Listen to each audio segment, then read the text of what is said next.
What's up? Today I'm going to teach you how to board slide. So I taught this kid to board slide the other day, and I found his problem was he was going way too fast, and he was doing like a frontside 180 over the rail. So he was like barely hitting it and try to 180, just hit the tip of it. That's one way to learn. But the thing is, he kept falling that way. It wasn't really working. So what I suggested was to go really slow and just barely hit the tip of the rail and fall off. For some people it's easier to learn them to fakie because they're used to doing frontside 180s, but if it's not working out and you keep hurting yourself, then you might want to slow it down, find something really low and kind of sticky like a curb, and try to just stall on it.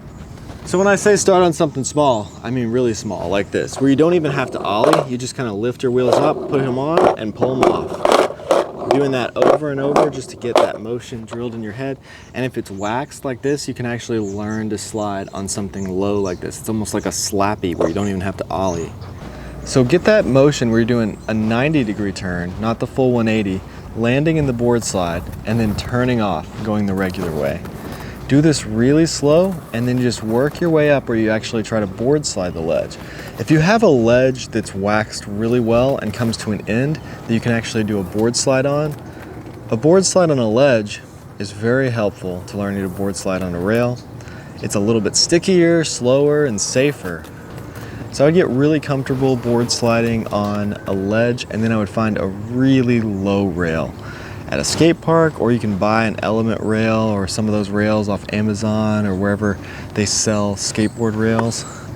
The really lightweight, skinny, blue round rails are worse because they tend to move. You'd want a heavier rail. The heavier it is, the better, because it's not going to move out from under you. You know how bad those kicker ramps were, where you just try to do anything off of them and they just slide out and you'd fall? I really like board slides and I really like lip slides, but every time I do a lip slide, I break my board, or at least crack it. Another thing that really helps with board slides is having rails on the bottom of your board, because you can slide a smooth, even slide with the rails. Sometimes I just have one rail on my toe side edge of the board, then I let the rail drift and hit the board on the other side, so I can speed up by leaning onto the rail but kind of slow down by putting more weight onto the actual deck. That's the opposite of what it's like when you don't have rails. When you don't have rails, when you lean forward on the rail, you pinch and you slow down your slide. When you lean back, you push your slide forward and you slide faster. So you want to get somewhere in the middle. You want to get on the rail and balance somewhere in the middle when you're actually sliding. Just keep the rail sliding right on the middle of the board. Don't lean too far back and slide out, or lean too far forward and pinch and fall forward. All right, I'm just going to show you right here on this rail. So with my rails, I'm not leaning forward or back. It's holding me in place. It's sliding really quickly. It definitely slides a lot faster with rails. So if I didn't have rails, if I leaned forward, it would pinch and it'd fall forward. And if I leaned back, it'd shoot out. I still can kind of lean back and shoot out.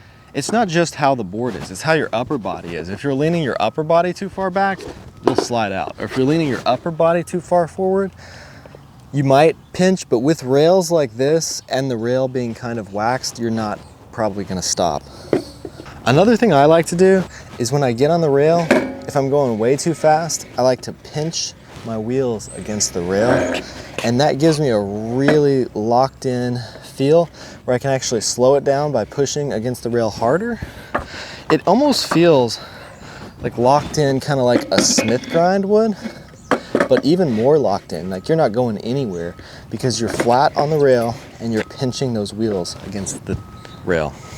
So when you get towards the end of the rail, a few feet away from the end, you're gonna just turn your shoulders, your front shoulder, the way you wanna go, and then your board's just gonna fall off onto this side probably, where the rail's behind you, and you'll roll away. So I've definitely said this in other videos, but when you're getting into a board slide, you're coming at an angle, or sometimes you're coming parallel, depending on what you like to do. And when you get a few feet away, or maybe even a foot away here, you're gonna pop a little ollie, get on there. So when you're first learning this, you wanna just do the end of the rail So that's a really quick video about how to board slide. I hope this video was helpful to you guys. If you want to see more videos like this, hit that subscribe button, hit the bell, and check out some of my other videos. Thanks for watching.